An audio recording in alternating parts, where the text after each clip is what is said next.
How do people find a good realtor? I mean, we're here in the Northeast, but there may be people looking at these modules from all around the country. So what are some common ways to find out how do I find a good realtor? So you have two sides, right? You have a buyer agent and you have a listing agent. The buyer agent is a fiduciary and represents the interest of only the buyer. The listing agent will be that for the seller. However, if a buyer comes unrepresented in the transaction, then that listing agent has no fiduciary to that buyer, but will still continue to be honest throughout the entire life of that transaction. So to find and locate, a good realtor, you would just, check to see, how their sales volume is for, say the current year and then also previous year. Take a look at the region that they've been working at, how successful are they? And then you can take a look at the reviews. You can go to, various platforms, for that to say, hey, how did this realtor work with me? Did they do everything well? How communicative were they? How collaborative were they? Were they hands off, or were they hand holding the process throughout the life of that deal? What we advise is you want to find a realtor that is a good fit, right? In terms of style, right? I mean, on the internet we can work with anybody.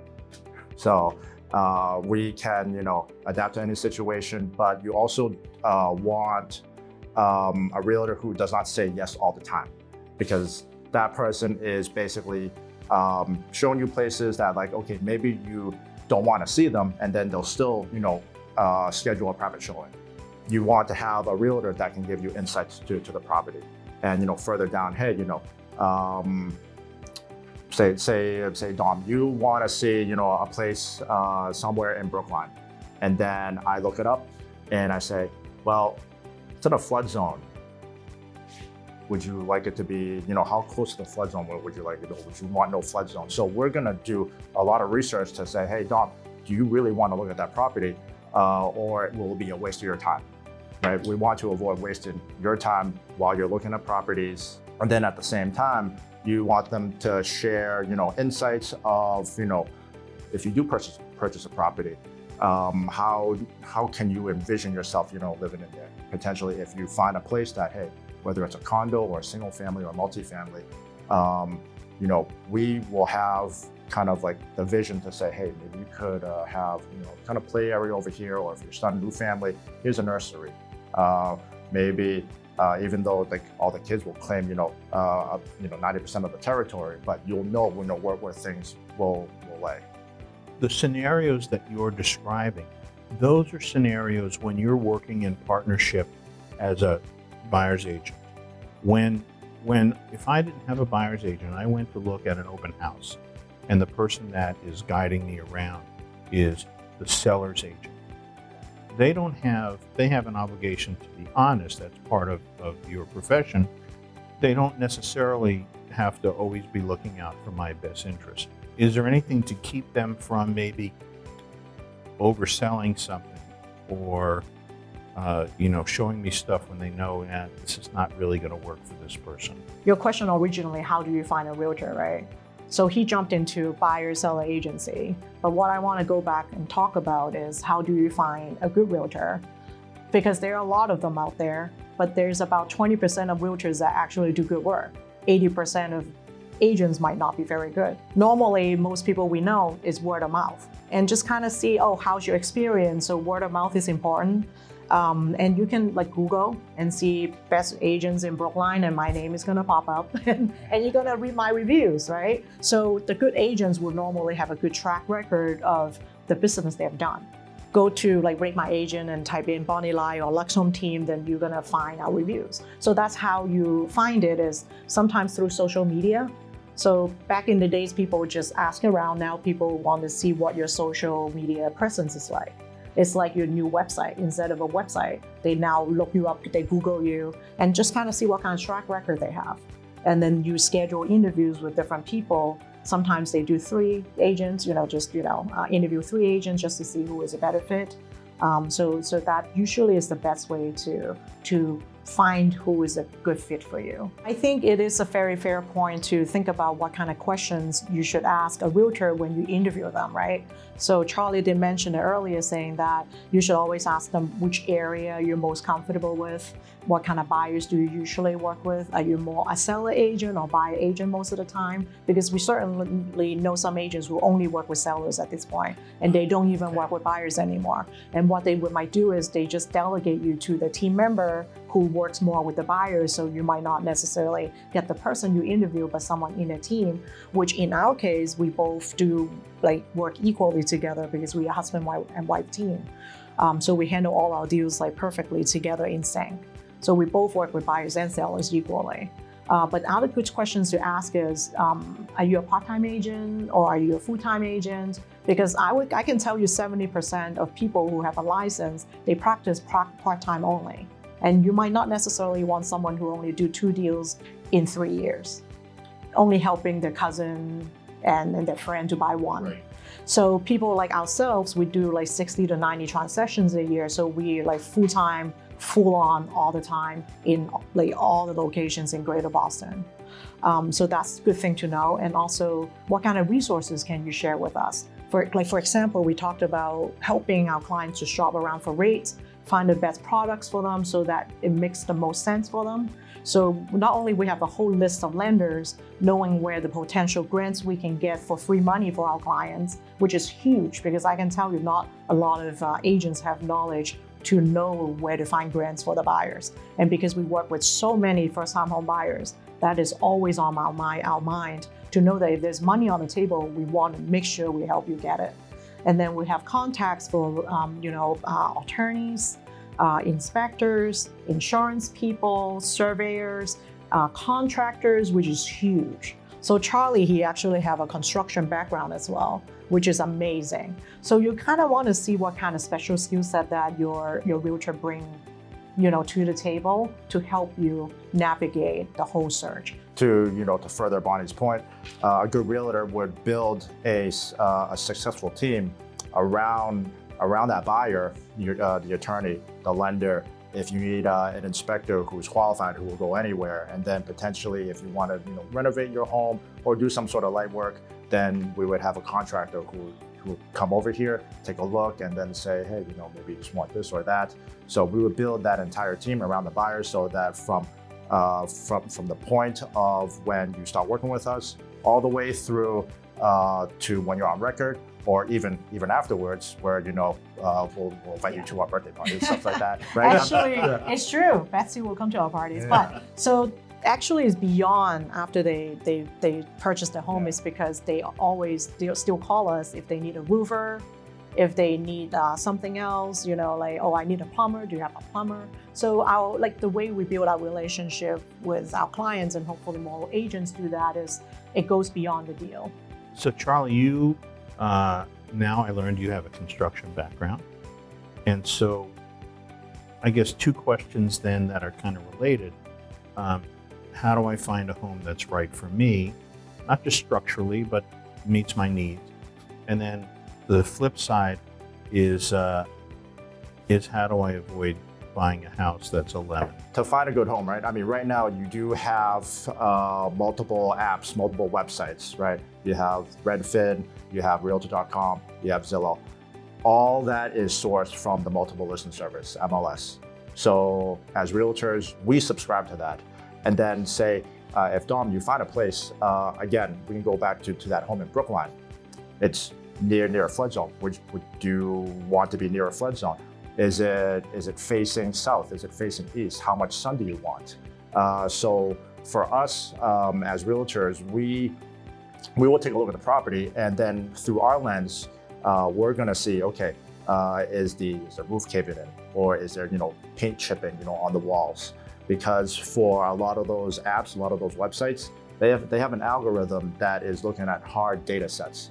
They're not fine-tuning of what a human eye can look at in terms of the condition of the property.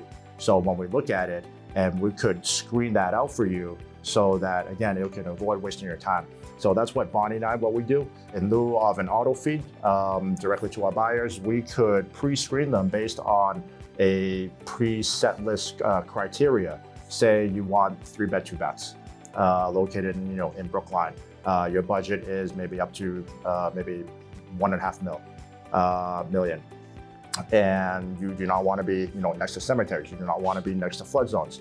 All that we roll up and we put that in our list, and then we generate what hits in terms of those properties, and then we go through each of them, and then we're like, okay, well, I don't think this makes sense. This is a hard no. Maybe this will work for Dom. I'm gonna send this to him, and then you will get the final review, because we do not want to be too restrictive in our screening, so that you can have more discretion to figure out too close to a flood zone. Maybe I will pay for the flood insurance, maybe not, or for if there's not a lot of sunlight, then that's fine, right? It all depends on your personal choices and how subjected you are to that property. I think when you're searching for the right home, again, the good realtors will know how to ask you the right questions for you to figure out, especially when we work with couples, just so they get on the same page. So we kind of ask them the right questions so they answer it in front of each other, so in front of us, so we know what they're looking for. So for example, if a younger couple comes in, to one of them, having a big kitchen is a must, right? And for the husband is like, I really needed to stay under 1.3. So we run into that like balance and trying to consistently find out where we at and where's that best balance is. And for example, like we mentioned, oh, do you want to have a commute where you're driving around like a Central Park or like cemetery, because that's how Melrose is. And in our culture, a lot of our clients, they don't even want to see it. They don't even want to. They don't even want to drive by it. They don't want to see it in any type of perspective, either from inside the house or outside of the house. Yes, and more importantly, it's a commute. So let's just say when we work with a lot of our physician clients, they know what they want, but they don't have time to look for it because they're so busy. And that's why right now the white glove services is really how we build our value, instead of saying, hey, everything is out on the internet, go look for your own home, right? Yes, that gives them the access to screen whenever they please, but our trained eye is really what saved them from buying the wrong house. And let's just say, hey, the commute you told us you want to stay within 20 minutes of your commute, we looked at it, it's a little over, are you okay with it? Because that's the dream house you have been telling us, but the extra commute is 5 more minutes, can you do it? Or, it's a consistent, prioritizing your list of what you must have and what you would like to have. And that's the best kind of partnership when you work with a realtor, is to trying to do it as a team. And so what I'm hearing is that, how do I find a good realtor? I think it's important to say it's someone that listens. Yes. And remembers. And we're counselors too. Yeah. Thank you. We're educators, we're counselors, and we negotiate. So we do a lot. And then I think that ties into in terms of how do you avoid a lemon home, right? So that's why it's good. So even though that we're doing the pre-screen process before we take you out, to either a private showing or to an open house where we accompany you there, right? So when we go there, you're gonna see the house through the lens of a realtor who may have, like me, a contracting background or not. So we would take a look at, hey, the house, okay, the design looks good, it's well lit, maybe it needs some work. How would you rate it? From a scale of 1 to 10, gut feeling, how do you like it from all the other houses that you see? One of the examples that I could give you is that we had clients, also friends. They saw a place in Somerville one weekend, and they said, "Hey, Bonnie, Charlie, we really like this place. Can you give us an opinion?" The next day, we were able to get a private showing for just us. And then when we went there, everything looked great. A lot of good sunlight, and we went into the basement, which had a dirt ground. I put my hand down there and it was damp. And I thought, well, I don't know if they would like this, because if you are able to budget up from $20,000 to $25,000 for waterproofing your basement, then yeah, that's not a problem with you. For our friends and clients, they were not comfortable with that. So they didn't even know that it rained overnight. So because it rained overnight, when you have a high water table, that means you have the water not being able to be absorbed by the ground as quick as people would like. So a good realtor would not try to talk you into a situation. Often we talk them out of a situation. It's because that's what you have us for, is to look out for you. We're your best shopping buddies that are, we think about what would your dad say.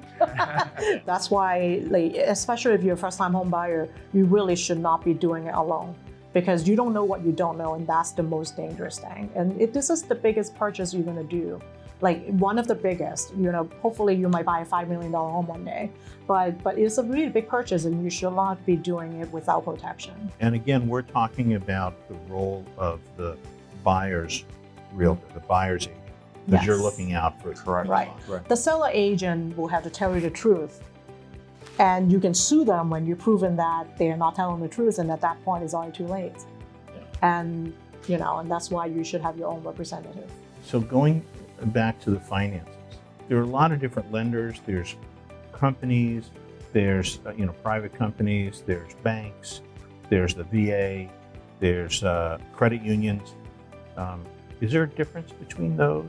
All lenders, each of them can have their own strength, and that's why it's so important when you pair up with a realtor. They can actually figure out your situation and send you to the right direction. So we usually will say that the smaller lender, like that specialized in mortgages, like the regional lender, like direct lender, like banks, they usually could have the best rate, but you never know because the rate changes on a weekly basis, if not daily at this point.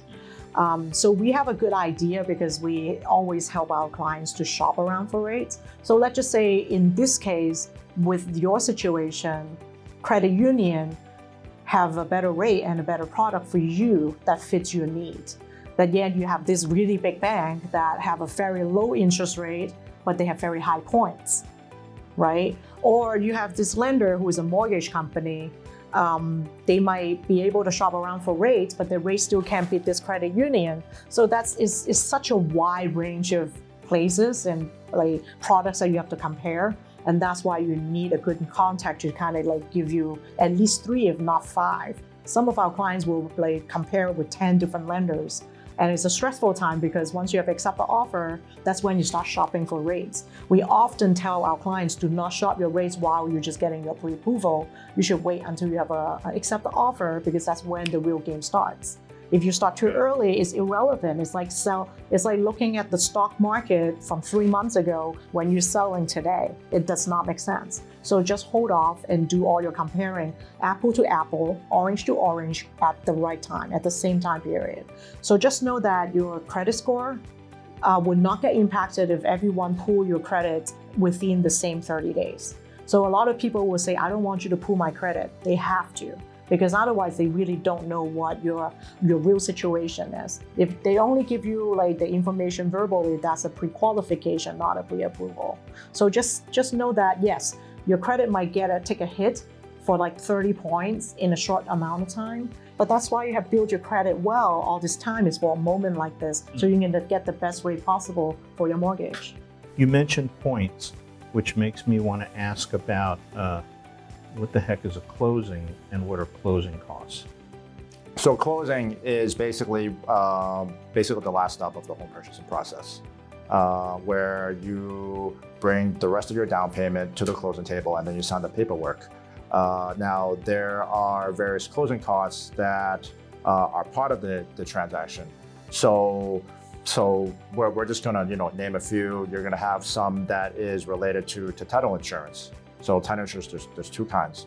One for the lender to protect their interest, and then one for the homeowner, which I think every homeowner should pay for that title insurance, because it's a one-time fee, and then it's going to secure insure your home as long as you live there.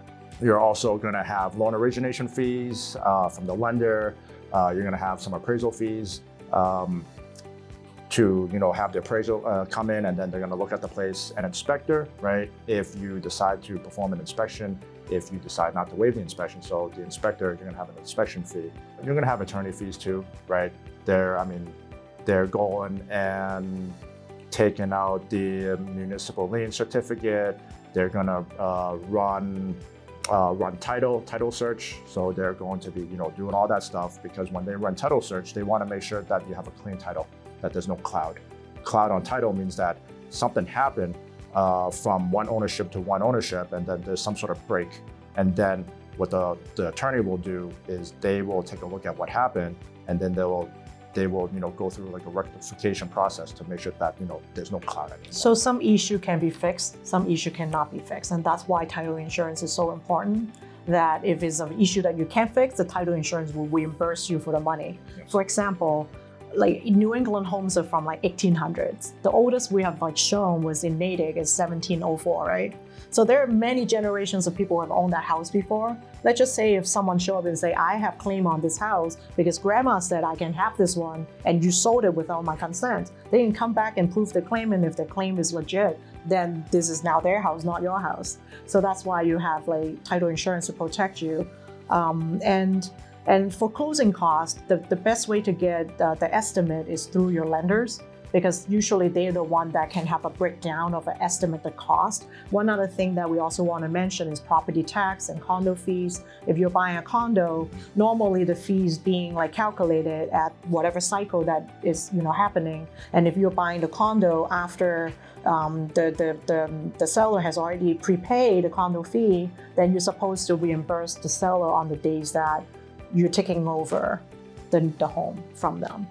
To add on, for say you're buying a condo, right? So there will be basically two types of insurance. There's going to be a master insurance that is being paid by the condo association, that is divided into a percentage to each condo unit. So that it usually includes the HOA fee would usually include master insurance, snow removal, water, sewer, so on and so forth, depending on how nice the condo is, right? If it's in Seaport or anywhere else, you might be paying for maybe a clubhouse or a pool, so the condo fee will be higher. In addition, there will be what is called HO6 insurance compared to the master insurance. The master insurance covers only the exterior of the building and the common areas. The HO6 insurance covers the interior contents of the unit. Yes. However, there could be master insurance that covers everything, so including the concept of the unit. You do have to find out from the insurance documents whether it does say all in. Yes, and lender usually will be the one that screen that out to let you know if you need to purchase additional HO6. All this talk about home buying has gotten my blood boiling. I want to go buy a house with you guys right now. As soon as we leave this interview, we're going out, we're buying. I'm hesitant because interest rates are so high. Now I really need a place. How much should interest rates, the housing market, how much should that play in the timing of when people choose to buy a home? I think that's a great question. So to be very honest, I think this is what we always tell our first-time home buyer. Do not try to time your purchase. Do it when you're ready. Is again, if you follow our guidance with understanding, if you're living there for only 2 years, then don't buy. If you're gonna buy, stay for 5 to 7 years, then your investment value will be protected. Do not try to game the system. It's because you always be losing as long as you're paying rent. So we will tell them when you're ready, we'll look. As long as you can qualify, we will not go beyond your means. Stay within your means and buy whatever you can afford at the time you're looking. Because if you're looking at the long run, owning a home is always gonna be better for you in the long run. Unless you're doing it in the short term, then it might hurt you. Because when you said that the interest rate seems high comparing to 2% in 2020, you have seen 13% at some point in your life in the 80s. And now 6% is really just the national average. And right now we're seeing the interest rate lurking from like high 6 and like low 7s. But a year ago we hit 8% for like 2 weeks, and then it went back down to 7. People lost it because we literally have 2021 when the rate was still at like 2%, 2.6, 2.2. Everyone refinanced their home, right, in the 2s and the 3s, and that's why there's no inventories in the market right now. And that's also is the reason why the price is still holding relatively strong. It's still like technically a seller market right now. It's because we don't have enough sellers who's willing to like sell the home, because they don't know where to go after. Because if they have to buy another one, it's surely going to be more expensive than the one they already own. And that's why lack of inventory is the reason why the market is still holding very strong.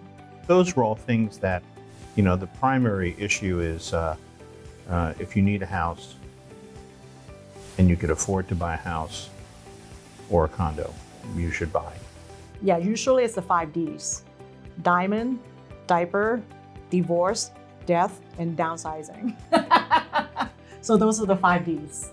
And that's the reason why we're still so busy, even though when the economy doesn't feel so good.